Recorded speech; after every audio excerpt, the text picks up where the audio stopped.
Welcome to The Fight with Teddy Atlas. I'm Ken Rideout, joined as always by the great humanitarian and founder of the Dr. Atlas Foundation, Teddy Atlas. Teddy, how are you? Good. Good to see you, Ken. I see different background there. Are you in your spring abodes? In your, I never know which one of your, many estates that you might be. I don't know which one you're in at the time, or even if you're in the country, you could be out of the country in one of your, maybe the Swiss Alps. I'm not sure, but I see. Or you could even have your own. Is that your own indoor stadium in the back, or is that just a painting? Very fair questions. We call this place the undisclosed location. Okay. The last thing I need is for people to know where I'm at. Next thing you know, there's a crowd outside, cameras. No one wants that. I got kids. I'm definitely with you. Is that a indoor stadium that's actually, or is that just a picture, right? Or is that actually a That's just some pictures of the greatest city on earth, Boston, Massachusetts. Okay. Home of the champs. So I'd see. I'm glad you mixed up. You went to one of your different because I'm used to seeing Bobby Orr behind you, right? And Campbell's Soup. Yep. And, that's right. And Andy Warhol. Yep. That's right. Andy Warhol. And I don't have any Andy's works. I'll trade you I'll trade the Warhol paintings for the World Championship, heavyweight world title ring, some of the belts you have. Anyone can buy a Warhol painting. Those other things you have to earn. That's why those are so much more important. I appreciate it. And whichever one of your retreats that you happen to be occupying today, it's good to be with you. You make me feel good. It's good to be with you. I love your T-shirt. Before we get into the show today, I just want to give a quick shout out to our returning sponsor.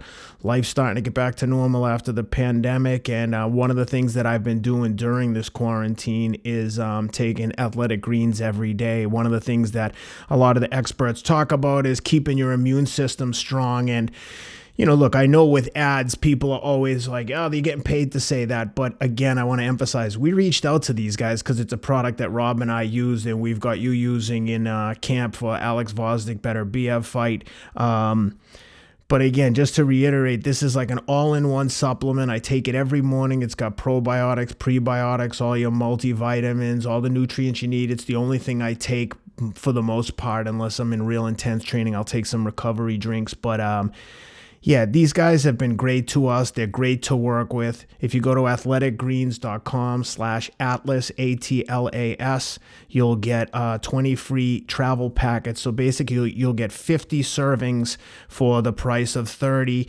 I think right now, if you use the subscription service, it's $77. It's less than $2 a packet.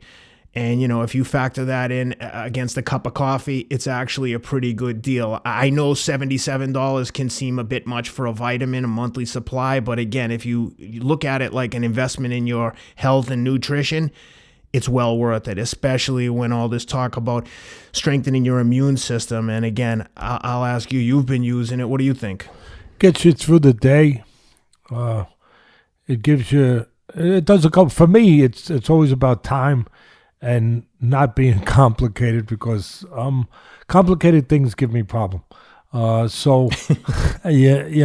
an easy fix. It's an easy mix. You drink it, and as far as the time goes, there's times where I don't have a chance to grab something, and it gets you through.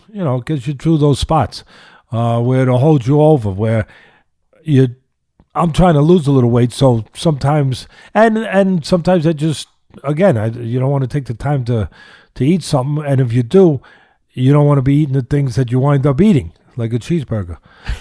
So, exactly. So you take a glass of this, and it gets you through that spot. It keeps you away from the cheeseburger, even though I do kind of like cheeseburgers, but it keeps you through that, gets you past that, and it gets you to your next meal.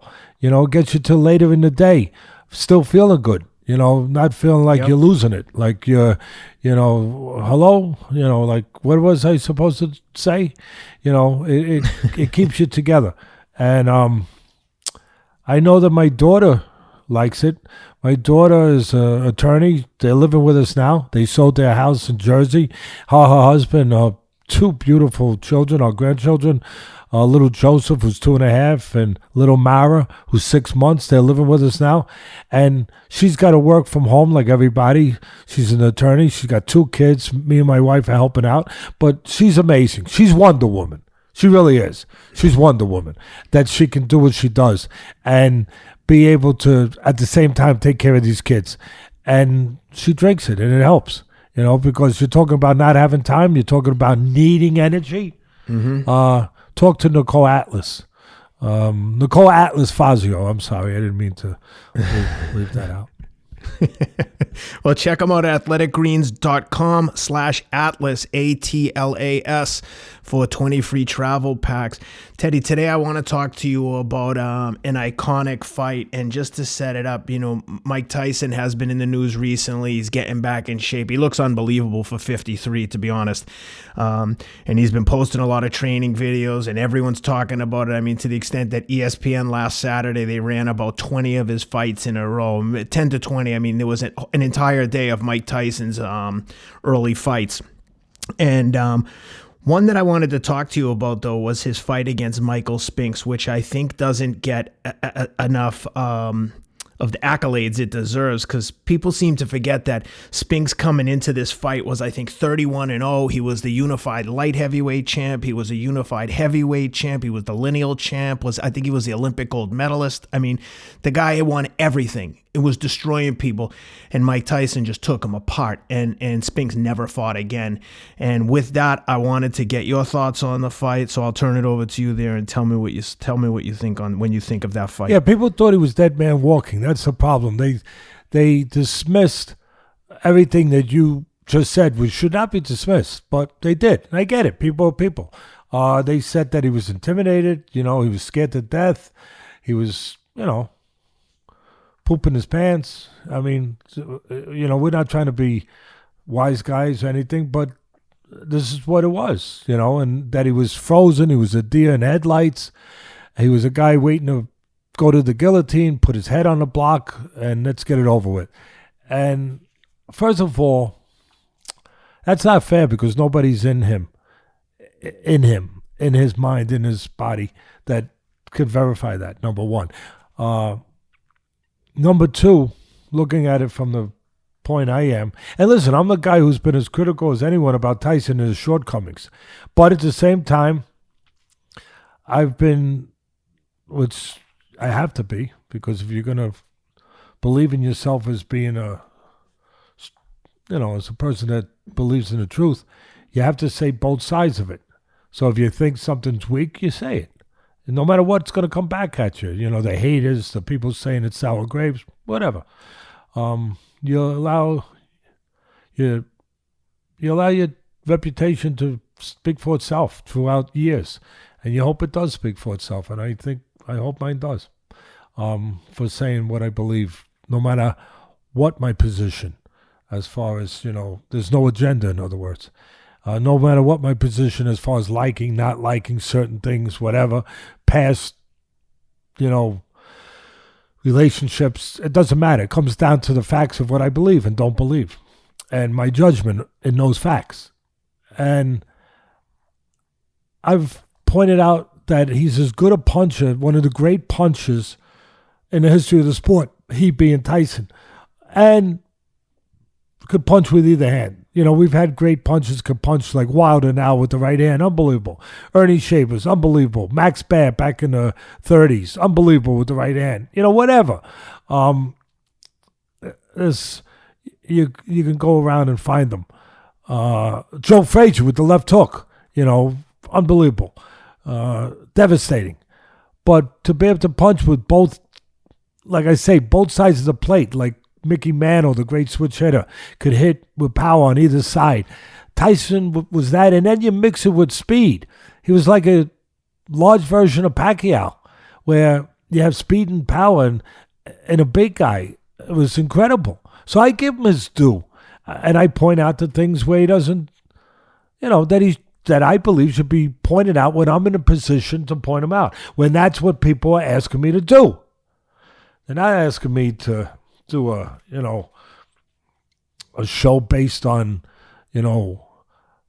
how you position yourself as far as being friendly with everyone or of being liked.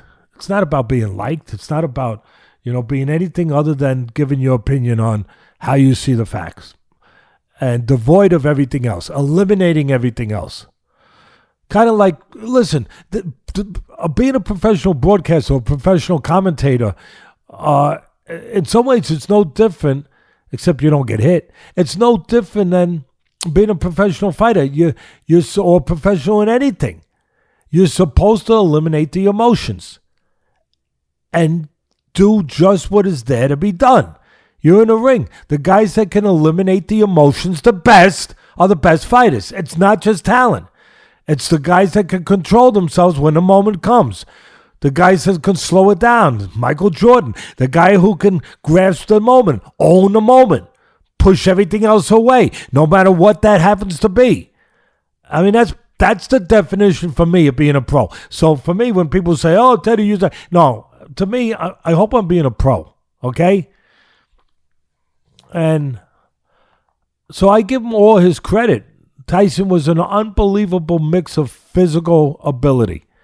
His technique was the right technique to peekaboo, to exploit, to really take advantage of his speed, to make a guy miss because he could slip and weave a punch and be in position to bang, bang, explode a bomb with power and speed.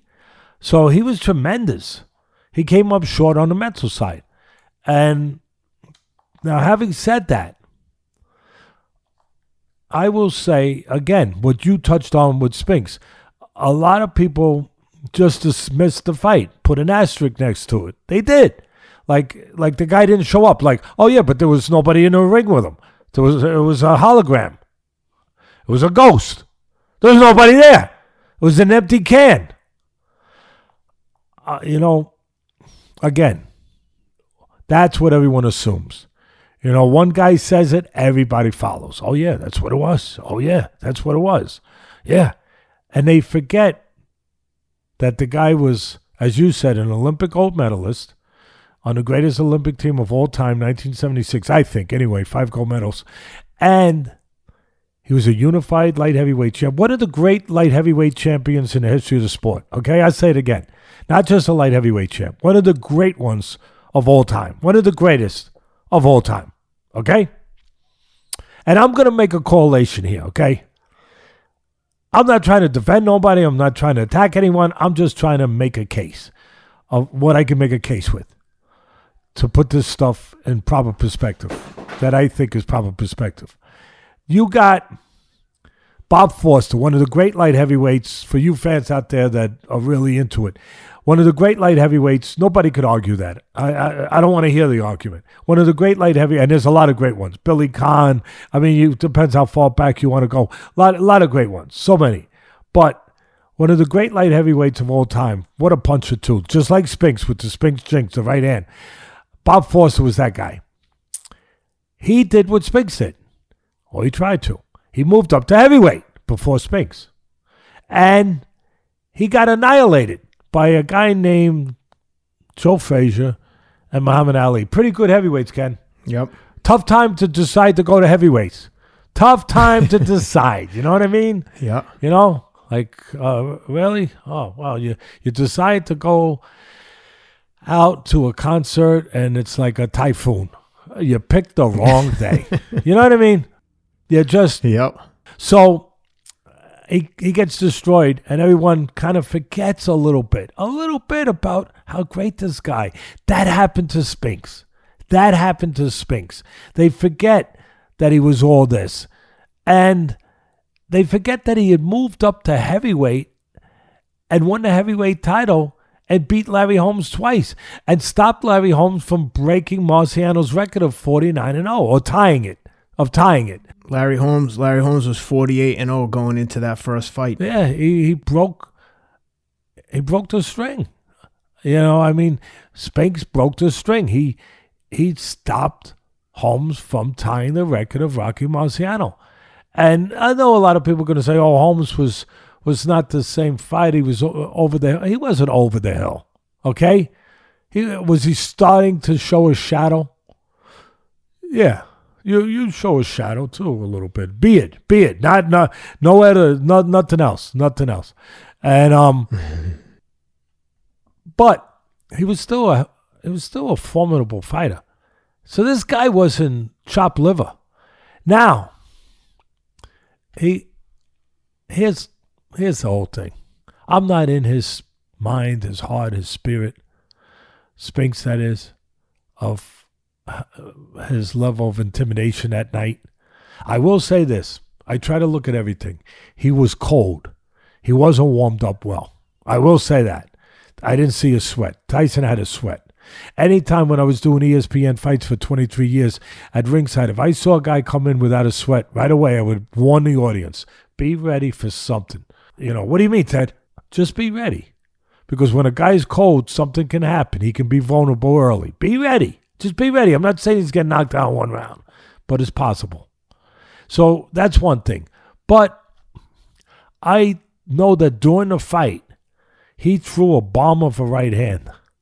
He didn't see if a guy is really gone, he throws don't hit me punches because he's gone. He's gone. He's no longer in control of himself.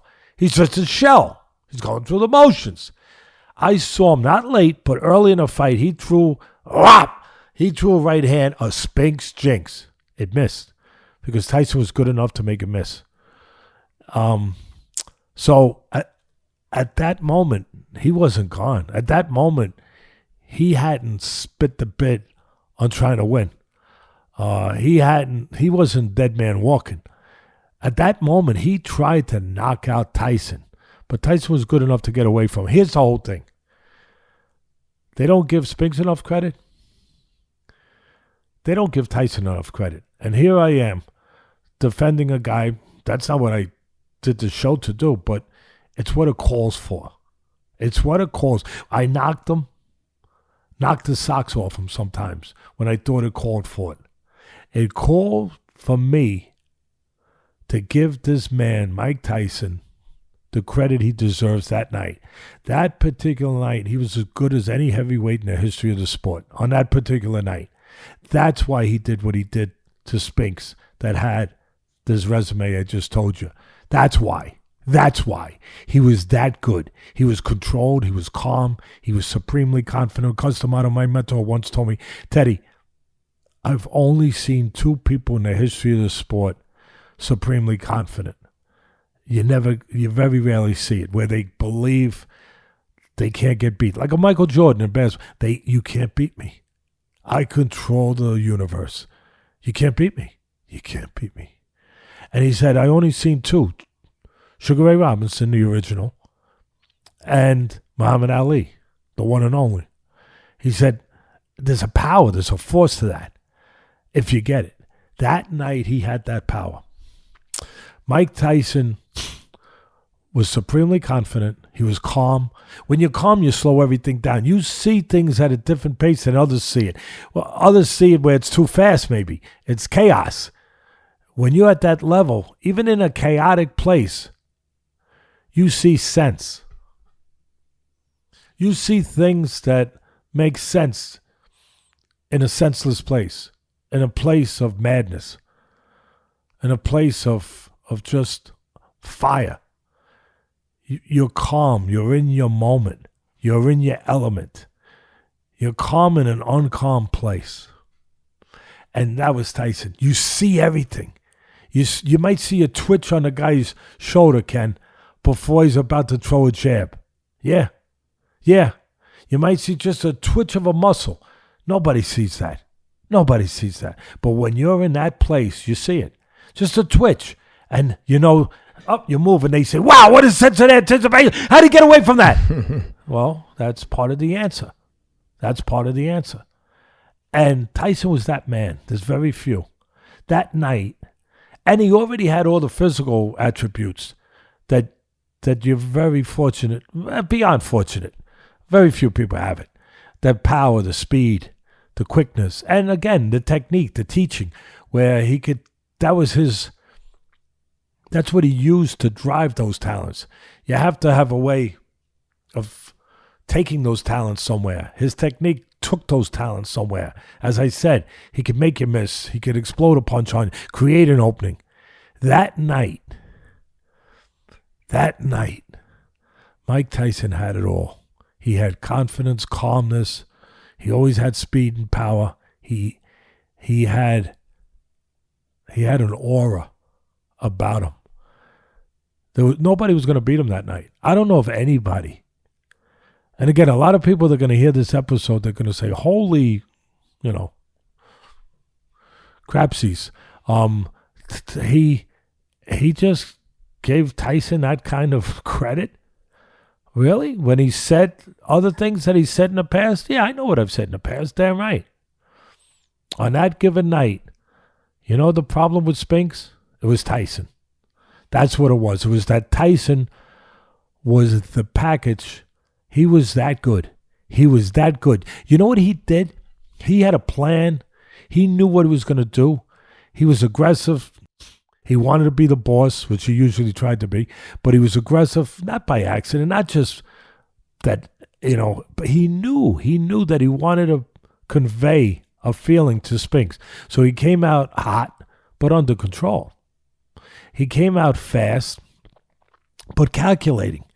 So he came out and he wanted the guy to be on his back foot. He wanted him to be moving so he wouldn't be set for that right hand. Because if you're a good puncher, you need to be set. So he knew what he was doing with that. So he was sending a message, a physical message and a mental message. And when he backed him into the ropes, quickly in the first round, and like I said, before he got to that point, he made a bomb of a right hand that if it landed, who knows what would have happened. But it was the real Spinks Jinx. It wasn't thrown from a dead man. It was thrown from a guy who was trying to win at that moment. And he made it miss. Again, his intellect, his technique, his ability. He gets him, backs him into the rope. He hits him a left uppercut. And then what does he do?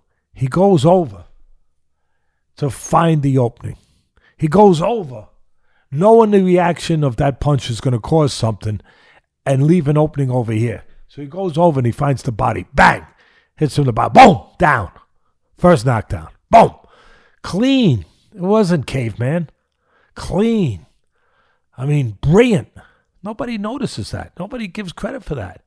I mean, if that was happening in an opera, people be up in those places that you sit. Those little, you know what I mean, right? With those glasses that, you look through, right? Those little, and so, whoa, right? Bravo. You know what? Bravo. Then he gets up, he gets the count, Spinks. He doesn't say no. He doesn't try to get out. He says, I'm ready. He says, all right, I'm ready. And now he's ready. Tyson starts coming in casual, like he's going to get his kid ice cream. I mean, really, think of it. Ken. So he comes in there. The ring is not a place usually to be casual. He comes walking in like casual, but he knows what he's doing. It's his moment. Again, he's completely in control of the moment. That's quite a statement. And he comes walking in. He knows that the guy's desperate. He's going to throw his Sunday punch to Spinks Jinx, the right hand. He knows. So he goes in there, and as he throws it, he makes it miss. Bang! In a millisecond, counters back with his own right hand. Because he knew it was coming. He actually tried to beat him with a left hook. And he slipped up. Bang! And he goes, he's down. Spinks never saw the punch. Mm-hmm. It was brilliant. It was perfect. And then Spinks tries to get up. He falls this way, he falls that way. He falls. The cameraman cut away probably 5 seconds too soon, probably. Because you really didn't get a chance to really feel the whole It's kind of like when the wave destroys the town and then you see the houses wash away. You know, you didn't really get to see the houses wash away. I mean, he went through the ropes trying to get up, kind of like Burbick, and he fell forward through the ropes. I mean, that night, he was Jack Dempsey, he was Joe Louis, he was Muhammad. I know the styles are different, but go ahead. Pick your guy, George Foreman, Joe Frazier. Pick your guy. I think I just named a few pretty good ones. He was all of that. He was that good. And he's just, and I'm saying what maybe I should have said a while ago. Maybe I should have. I don't know. Maybe I was never asked to that level. Yeah. Mike Tyson that night was as good as any heavyweight on any night. Where did you watch that fight? Did you watch it live? No, I watched it. I'm trying to remember. I watched it at home, I believe. I'm trying to remember. I mean, there's certain ones you remember. I think I watched it. I believe I watched it at home. I wasn't always the guy that you wanted to hang out with during the Tyson fight. That's interesting. So I don't know. So I probably went to some secluded place. I might have been in a tree somewhere, like in like a tree house. Like, well, it's interesting that you say that, because one of the things I get asked most about when it comes to this show, I mean, literally every few days, someone will send me a message and ask about the status of your relationship with Mike now. And we've discussed it on the show that, you know, your relationship went south with Mike when you were in Catskills. You left, the relationship was severed. Have you had any conversations with him since then? And if so, like what did they consist of? Well, yeah, there was a time, I mean, there was a time when, I don't know if I want to talk about it. That's why I'm delaying a little bit. And even that, I'll be transparent about it. I don't know if I want to answer that question there, Mr. Ken Rideout. But the first time, I think there was in the hallway in the Felt Forum, believe it or not. My memory is better than I sometimes surprises me. I think it was at the Felt Forum. I had a fighter fighting with Mickey Duff. And Mickey Duff, the legendary manager. I believe I had Chris Reed, Shamrock Express. Good kid, great kid. He's not with us no more. I think I was in the Felt Forum, Madison Square Garden, or the Felt Forum. The old Felt Forum was what is the Madison Square Garden Theater now. It's the smaller arena. But it was a legendary place where fights went on every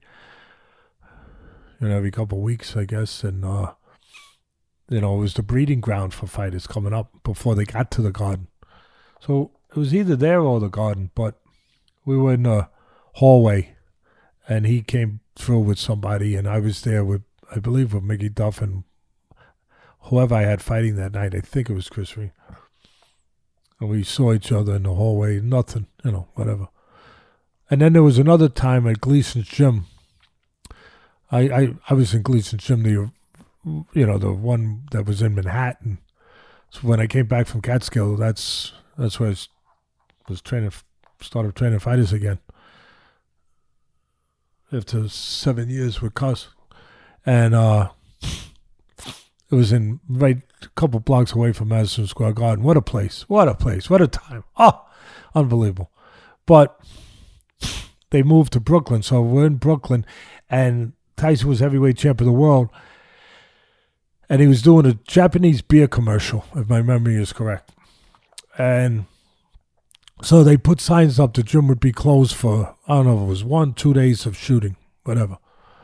But certain people could get access, not that I'm anything special, but it's the way it is, right? The way it is, certain people, not just me, but a couple guys, they were given the, whatever you want to call it, the respect, the opportunity, where we didn't have to go find another gym that day, where the owners of the gym said, yeah, you could come in, just stay. You know, they're going to have that as part of the gym. It's a big gym back then. You know, we'll have a section where they won't be in. And if you need to come in, Ted, you know, again, they're giving you they're just doing a nice thing and granting you that you know, that kind of accommodation, that kind of favor. So there was a few guys that could come in, and I was one of them. So I came in with my fighter only because, hey, I didn't want to be in the gym that day. You know, I didn't. I mean, and but you do a lot of things in life you don't want to do when you have an obligation or commitment. I had a fighter getting ready for a fight, and that's what I needed to do. You know, either ignore that commitment, make up a reason that I had in my mind that could be a reason, don't want to be near Tyson, or do what you're supposed to do, eliminate that. And how am I going to be a trainer if I can't do that? How am I going to be a trainer where that's one of my main jobs? You know, forget about teaching a guy to slip a right hand and to, you know, to throw a left hook to the body and then bring it up to the head and, you know, at the same time get away from the punches coming back. And forget about that. How the hell am I going to be a trainer if I can't, you know, do what I'm supposed to do under a little pressure and fulfill my commitment? That's what you're trying to teach a fighter. Fulfill your commitment. Fulfill your obligation. Be strong when the moment comes. Make the right choices. So anyway, the choice was to go to the gym. So that was the end of it. And, you know, I stayed on my side. He was over on the side. I saw where everything was set up, the lights. So I stayed on my side, and we had the locker room. I went back into the locker room, and I had a big army locker. I was probably the only guy in the gym. Maybe Victor Valley, the great old trainer. Maybe he had one too. But I had a big army locker that somebody had given me. And I had brought it over from the old Gleasons. In the old Gleasons, I had my own office. There was only 2 people that had an office. Kind of proud of it, you know. Me and Victor Valley were the only guys who we had our own offices. It was kind of it was cool. So I go into the locker room, and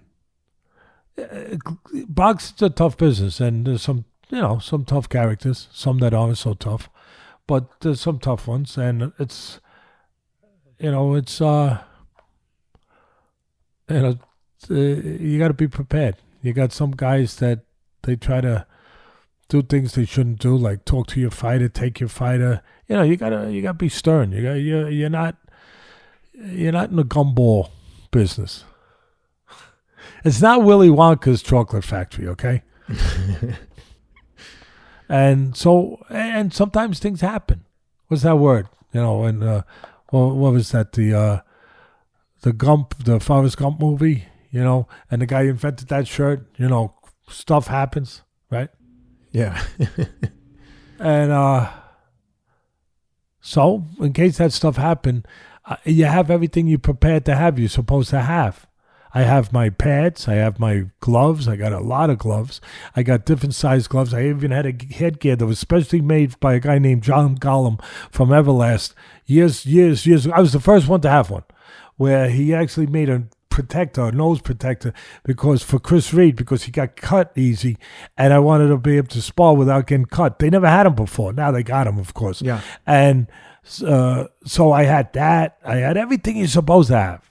You know, I had stuff to fix a cut.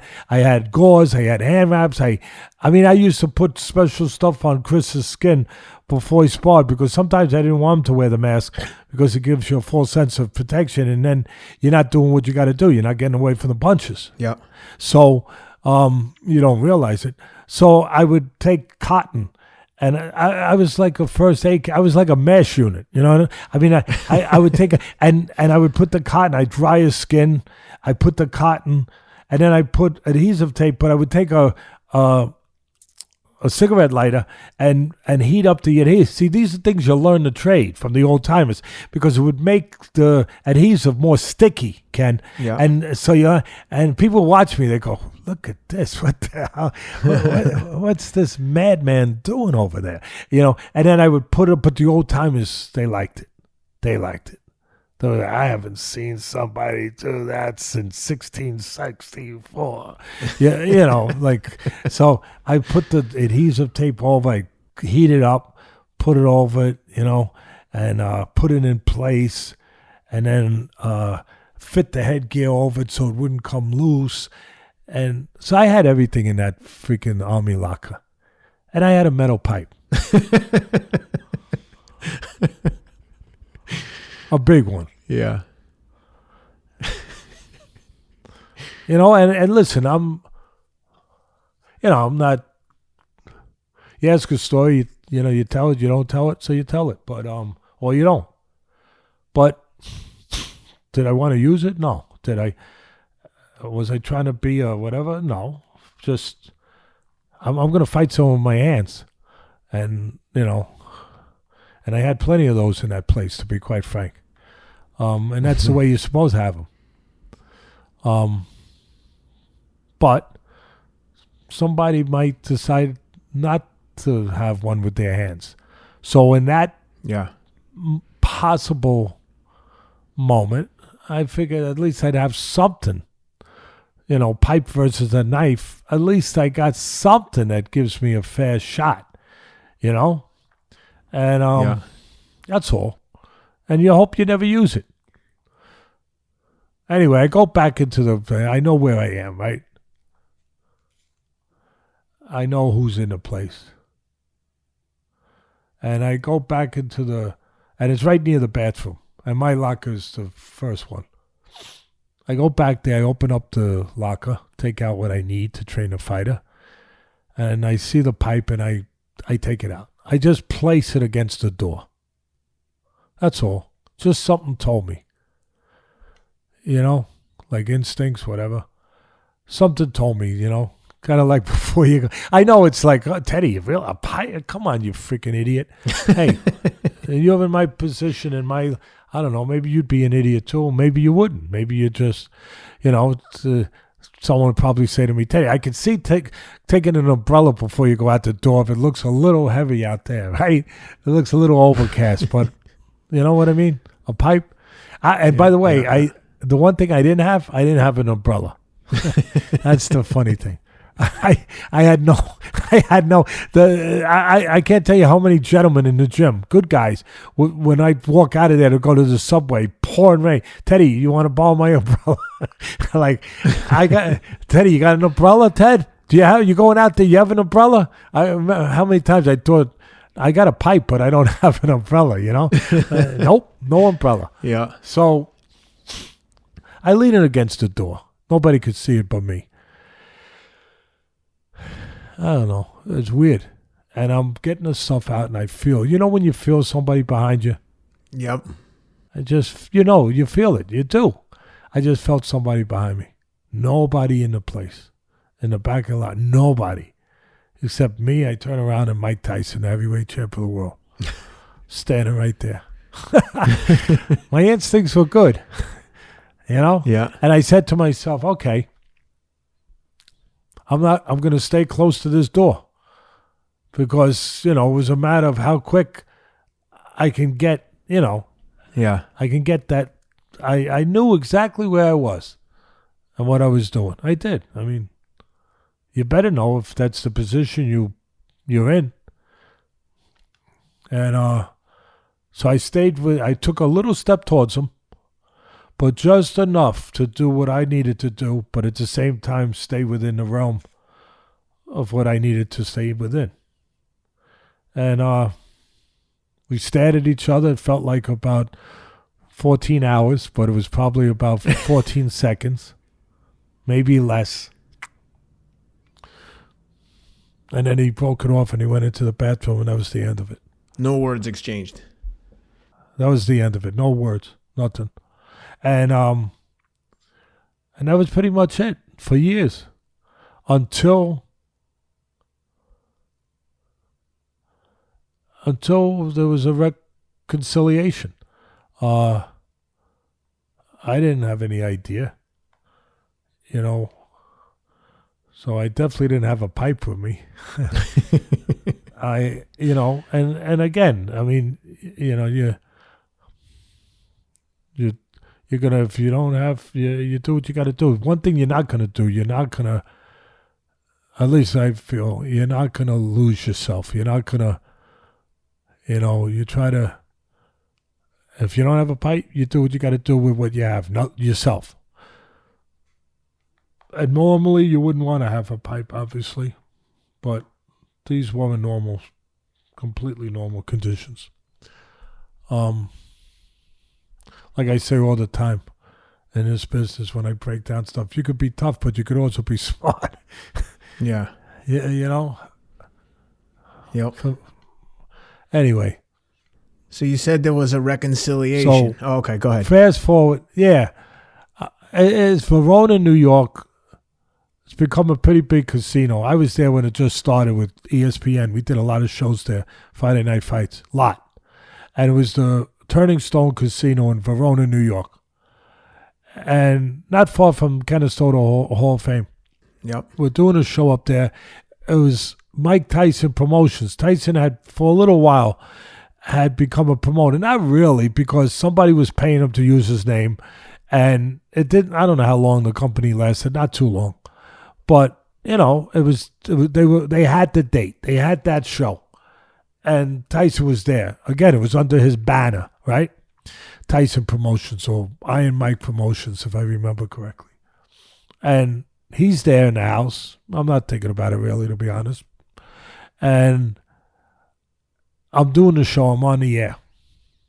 It was the last show of the year. It was the last Friday Night Fight show of the year. So that means it must have been, let's see, it must have been in September or August. It must have been August or close to September, because we used to go all year long. And then we went to a place where the ESPN executives said, they got smarter. They said, you know what? We can't go up against college football. So when college football starts, August, whatever, right? We go off the air. We come back on the air after the season.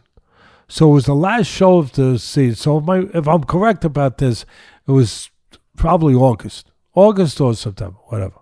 Robbie, our man over here, our producer, he's already on top of it, and he's looking.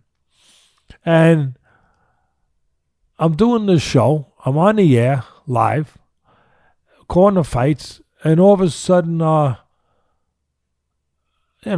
producer says, listen, Ted, and I'm in the middle of corner fight. He's talking to you over in your headphones. Yeah, my headphones. And I'm like, you could do a talk back. So you could hit the talk back, but I can't do the talk back because I'm talking. So the producer comes on, great man. Great man. And anyway, he's not with us, so he was a hell of a man. So I'm doing the broadcast, and all of a sudden he says, Teddy, don't want to, he was the best. He goes, don't want to, throw you, distract you in any way, but and I'm listening like, what is he saying? Like, I'm trying to call this fight. A left hook is coming, whatever. Teddy, I don't want to distract you, nothing, but I just want to tell you, Mike Tyson's behind you.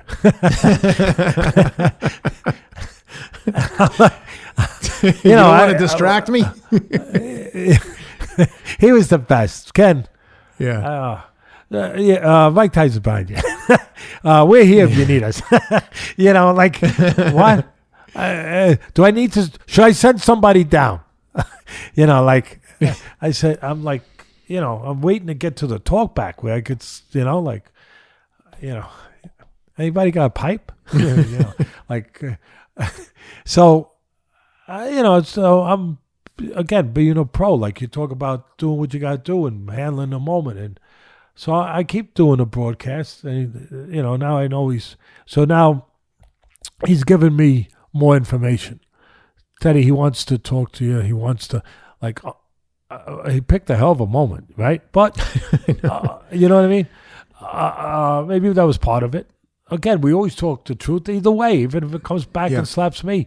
And I have to say, I was an idiot. Then I got to be able to take that too. And but we're being told by his people, he wants to apologize to you. And it's a lot to digest while you're on the air, Oh yeah, I'm sure. And the first part is he's standing behind you, like. It was kind of like, I love to make the analogies with the movies. You ever see the movie Escape from Alcatraz with the great Clint Eastwood? Okay. Remember they're in the yard. They're in the yard at the beginning. And he had a problem. He had a fight with one of the toughs in the jail. I think the guy's name was Wolf. Of course it was Wolf, right? Has to be Wolf. So he had a problem with Wolf. And Wolf, of course, had lost, I guess, with the problem. I remember. And so now Wolf was coming back at him. So he's talking to this guy in the yard. And as they're talking, Wolf starts coming at him. And Wolf's got a shift. As long as we're going to talk jailhouse stuff, let's use the right terminology, right? He's got a handmade knife, a shift. So he's walking toward him. So all of a sudden he goes... The guy tells him, and of course, Eastwood's back is towards Wolf. So the inmate talking to him says, Wolf's coming towards you.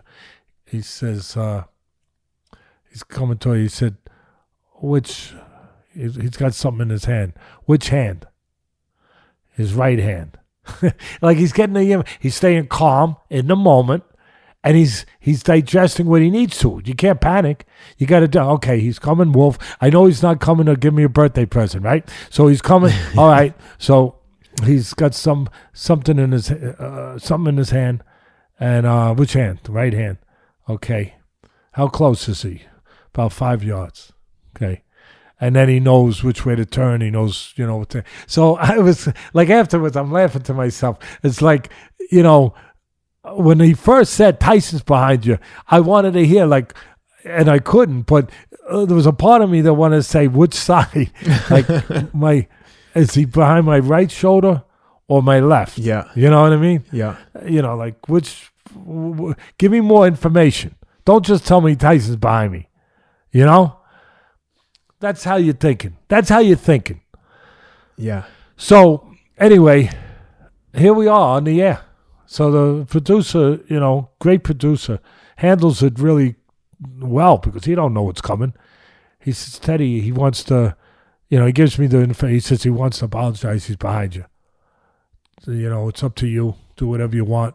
You're free to do whatever. So here I am on the air. I don't know this is going to happen, but your nature takes over. Your instincts take over. So I get up. I turn around. I'm trying to remember if the round was still going on or if it was a break in the round. I'm not sure. Maybe it was a break in the round. We had waited long enough for the round to end. Or the fight to end, but I'm not sure. Anyway, I get up. I turn around. And there he is. And like I said, I've been already told that he wants to, say he's sorry. And... he didn't waste time. There he is, standing right there. And he just said, I want to shake your hand. No, he said, I'm sorry. Hey, it takes a man to do that, because, a lot of people said, some people said, why'd you shake his hand? But you do what you want to do and what you call it. You can't be perfect. I don't know if it's the right decision, but you want to make what you think is the right decision. For everything that it represents for yourself, your family. Yeah, it's not just for you. And because it impacted my family, not just me. And so to me, a lot of people ask, was he sincere? Do you think he was sincere? Was it it's a fair question. Do you think it was a TV moment? Was this, that? Listen, my answer then was my answer now. I don't know. All I know is you have to trust something for yourself and make a decision. And what I felt was, number one, I don't know how sincere it was, but I felt that it was. And number two, if a man is man enough to come back to you, he doesn't have to. When he comes back to you and he says, I'm sorry for what I did. He actually said, I'm sorry, I was wrong. And if a man comes back and is man enough, at least that's all you can judge it by. You can't go break it down and say, but did he do it for the... At that moment, I believe what he was saying. And it takes something to do that. It does. It takes something to do that on his part. To say that, to put himself in that position. And I just felt, because I did think it. Because I think about, what I'm going to do and not do, or whatever. Because I always was afraid of living with what I do. That's one of the reasons why I was able to do certain things when I didn't want to be in situations where I had to do something or face something. I was scared to death. But I was more scared to death of how I would feel the next day if I didn't. I was scared of that. Actually, I was petrified of that. It felt like death. Anyway, I thought, if he's putting his hand out, man enough to put his hand out, I think I should be decent enough, man enough, whatever word, to make a decision quick, and I accept it or not. And I put my hand out, I accepted. He hugged me, and that's when he said to me, "I'm sorry, I was wrong." And it felt, I don't know. I can't tell you, it made up or did this, because we were way past that. We were 100 million miles past that by now. And all I could tell you is, I don't know, like some people say, somebody dies, you get closure, finally through something, whatever, or you try to get it, whatever. You go through that, whatever. He said it, and it felt real, it felt sincere. And I don't know, you could say it don't mean nothing, but it meant something. It's like I appreciated it. I've seen recently, I think yesterday on his podcast, he was basically apologizing again. Your name came up and he was saying like, yeah, he was wrong. He apologized. He basically said he wouldn't be the champion that he was had you not been involved in his career in the early days. Basically, like, I wouldn't be who I am if it wasn't for Teddy Atlas. So I do think upon further reflection, he probably realizes that as a 15, 16-year-old kid, he did something very stupid, spur of the moment. And remember, this is a 15, 16-year-old kid that was 210 pounds of muscle that had won the National Junior Olympics all by knockout 2 years in a row. So it was he's a little bit of a phenomenon, a little bit different. But inside his mind, I get it still. But anyway, I just wonder if now looking back, you can say if you can have a little more forgiveness and say like, you know what? Listen. First of all, what he said, I didn't know that he said that. What you just read, that's gracious of him, because I don't know if it's true. I did do a pretty good job of teaching him, I thought, but especially at that time the formative time, the beginning of his. When he was, the things you're going to learn earlier, the things you're going to use late, quite frankly. Yep. You just become stronger and faster and more experienced and more confident. But the way you taught is the way you're going to do it later. Really, a lot of people don't realize that. You could take a kid and you could teach him your first 6 months, let's say he's 12 years old. That's what Tyson was. But whatever. And you could teach him. And then 10 years later, when the kid's 22... Tyson, I think, was 21 because I think that's what he was when he won the title. He was the youngest ever. He beat Floyd Patterson's record of the youngest ever. And Floyd Patterson, what they have in common, Floyd Patterson was also managed, in and trained by Customado. So, you could actually say that what the fighter learns when he's in his first 6 months as a kid is what he uses 10 years later, if that's what the time frame is, to win the title. He used the same thing. He hasn't had to. He's learned more. Don't get me wrong, but in some ways, some fighters may not have actually learned any more. They actually might not have learned any more variations of punches for their arsenal. Believe it or not, but they've learned how to use it.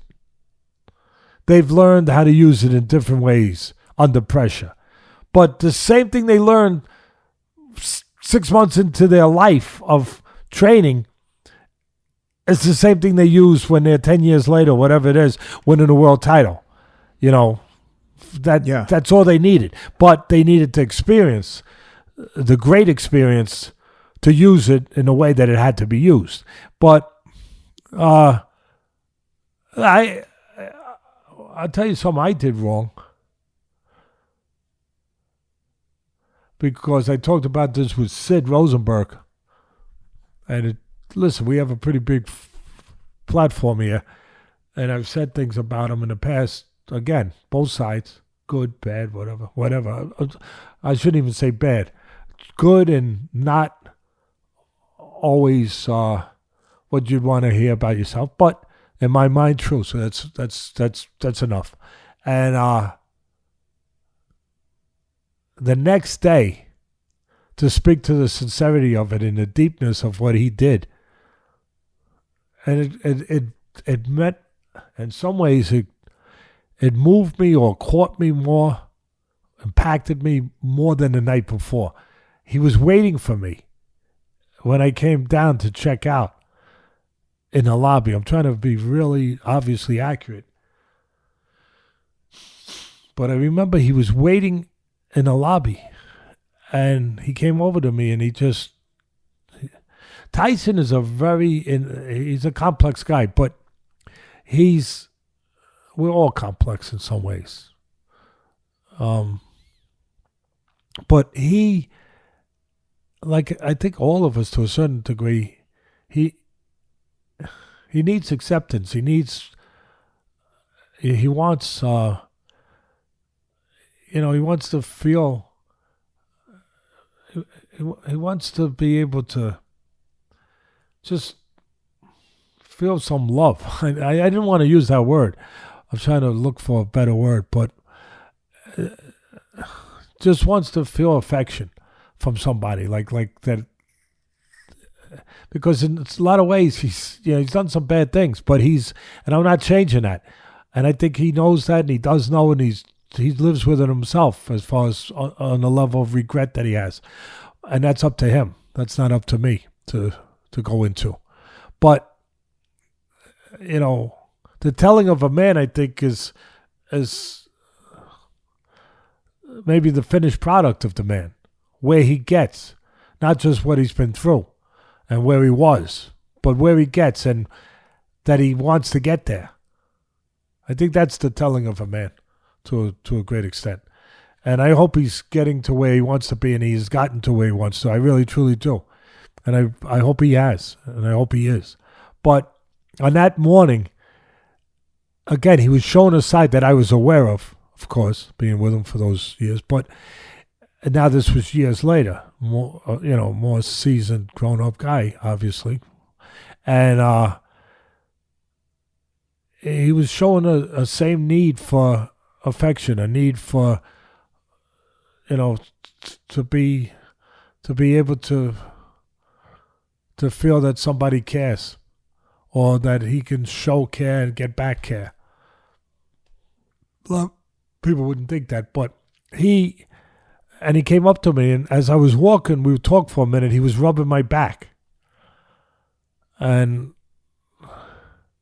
again, that was just real. It was just I don't know. It was just only he knows, but it felt like he wanted to show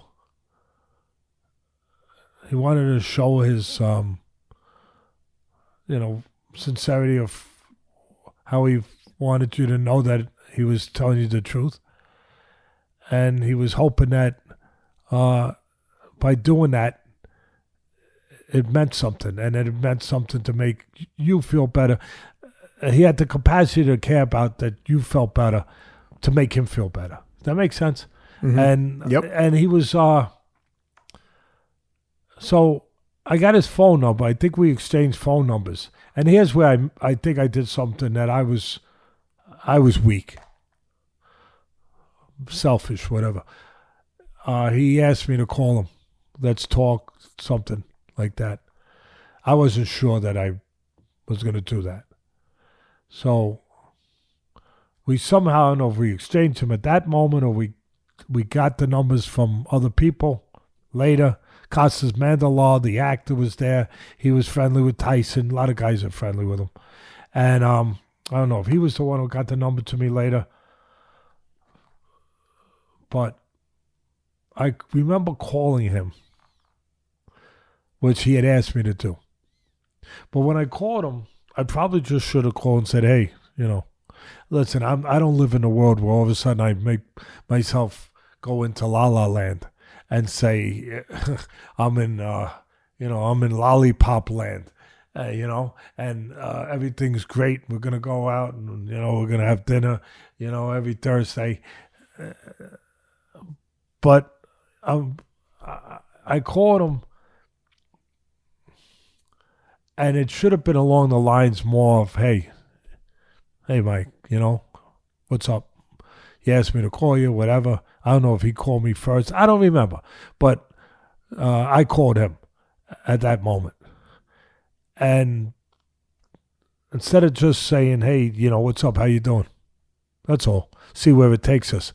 I called him to come to my charity foundation dinner, which means a lot to me. I have to get people there that people want to come and pay to come watch. I'm very blessed. I get people like Tony Dancer, Phil Simms, Curtis Martin, George Foreman, Sugar Ray Leonard. I mean, I'm blessed. But I need Bill Parcells. I need to have those kind of celebrities to be able to make money for the foundation, to help people. Because we help people. 23 years now. I'm very lucky, privileged that we could do that. We got kids with cancer. We help the family. It's a single mom. She got a kid with cancer. They haven't, whatever. They don't have the insurance to fly them out of state, maybe, or to maybe the treatment program that's best for. I remember years ago we had a girl, for example. You think New York has all the best house, and they do. Great. But this particular cancer, she had some form of leukemia. For a young girl, for pediatric, Seattle, Washington was the best place. So we were able to fly her out because that was the best place. And, put up the parents while they're there to see if she's eligible for the program. So whatever it is, we put handicap ramps up. We whatever it is that we do it 24/7. It costs money. So I got to have this big dinner every year. I'm worried this year because with this pandemic, I don't know if we're going to have it. But anyway, we'll figure it out. So I got to have celebrities to help do this, to raise money in this big dinner. It's always the week before Thanksgiving in November. So that's what I wound up calling him. I regret it because it came off, I think, and he's right. He's wrong in a lot of ways, and I think I'm right sometimes, but I'm wrong. I was asking him for that instead of what he needed. What it needed to be first was just to try to mend some fences. I don't know, or just to walk up the road a few feet after where we had been. Instead of just saying, hey, come to my dinner because you help me make money. Because that's basically what I was saying. I'd like you to come to the dinner. I do this charity. And I could hear it in his voice. He said, why don't we talk first? Why don't we first see each other? Or why don't we first? he was. I think he was probably. Hey, he was right. He was right. Because I know how I probably would have felt the same way.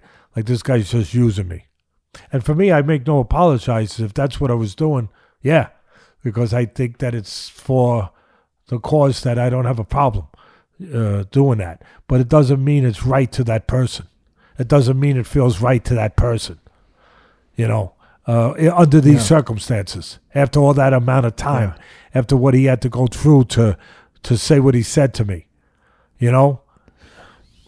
But I think the fact that you have enough self-realization to even point that out now in hindsight is the reason why he said what he said. And his exact quote yesterday, Rob reminded me of it on his podcast with Tyrone Woodley. He said of you, he said, "I love Teddy. I was never mad at Teddy." And I think that that's true. And I think that he made a mistake and probably took him a while to come around to like acknowledging it. But I think that he's probably sincerely does love you and realizes he made a mistake because of the kind of person you are, that you recognize your own mistakes and are big enough to say, yeah, I made a mistake there. And I think he admires that quality in addition to others. I appreciate it. I don't know. But I know that how he must have felt. That's all. Yeah. And I don't blame him probably if that's what he felt. Well, I appreciate you sharing that story with us. Like I say, it's one of the questions that I get more than any from fans of the show when I bump into them. They always want to know the backstory with you and Mike Tyson. That night, let me interrupt you. That night, I've knocked the crap out of him, right? Rightfully so. Again, you can only believe what you believe and judge what you judge. So, of course, I think it's right because I don't do it because I got up on the left side of the bed that day and said, this is the day to knock the crap out of someone. I do it because I believe it. And I've talked about how he's lost the fights where he had to overcome something in those fights, in those moments. He's lost those fights. And I've said it, so I'm not hiding from that. But on that night with Spinks, and I've talked about how he's been weak and what his weakness is. If you will, his kryptonite, whatever way you want to put it. His flaws, we all have them. On that night with Spinks, and I've never said it before. I said it on Sid Rosenberg, but I'm probably saying it for the first time. Well, definitely Sid Rosenberg was the first time I said it on his show, on his Instagram show. But I'm saying it probably to a much deeper degree on this show. On that night with Spinks, he had no weaknesses. That's it. Mm-hmm. Anybody he would have been in the ring with that night, he would have had a damn good chance to beat the way he was that night. Just the way he was that night. And again, it's funny because on a list of his accomplishments, that's not even on there because, and I feel in some ways, you feel bad for Spinks because Spinks becomes a footnote in some ways in people's estimation of the fighter he was, because all they remember, because it was such a big fight, it was so seen by so many people, and it was so devastating, so dynamic, the results of it, that's all they tie into Spinks' career is that, which is a damn it's crazy travesty. It's a travesty. It's a shame. I for a second there, I felt like Stephen A. Smith. I love Stephen A. Smith. You know that already. Yeah. But I just felt like Stephen. It's a travesty, Teddy. It's a travesty. But I'm just saying that Spinks, that's what he's remembered for. Just that, when there was so much more that Spinks should be remembered for. That's it. Yeah, unified champion at light heavyweight, had 3 different titles, 3 titles at heavyweight, Olympic gold medal, undefeated, 1 loss, and like you said, he's remembered as a footnote for getting blasted out of there by Tyson. But as you also said, Tyson was at peak Tyson. That was as good as he's been. Maybe he was a Tyson that Cuss always wanted him to be. That He was that perfect fighter. Cuss in some ways thought he could be that his last heavyweight champ, which he was, and that perfect fighter. And he wasn't. He wasn't. But on that, and he wasn't. Is it clear enough? But on that night, he maybe he was on that night. He was he was everything Cuss wanted him to be. You know, he was everything that you thought he could be, with everything else that he had, with all the other characteristics and physical attributes that he had. On that night, none of the flaws, none of the wolves were at the door barking. There was only one wolf in that ring that night. Mike Tyson. Well, thanks for sharing those stories. I really appreciate it. I know the fans are gonna enjoy this one. And before we sign off, just want to give a quick shout out to our sponsor, Athletic Greens. Once again, an all-in-one supplement. I take it every day. Teddy uses it. Nicole Atlas uses it. The great producer Rob Moore uses it. So please check them out, athleticgreens.com. Use the promo code ATLAS for 20 free travel packets, basically 20 free servings for using the promo code ATLAS. And with that, Teddy, thanks again. It was great being with you. Hey, Ken, it's always great being with you. And if you really want to promote Athletic Greens, which is a good product, we wouldn't be doing it if it wasn't a good product. It should show the before and after pictures of you. You're looking good, kid. You're looking good. All right, you're looking good. I'll get the fat pictures out. You're looking good now. You're looking good now. Appreciate you guys. Thanks for the support.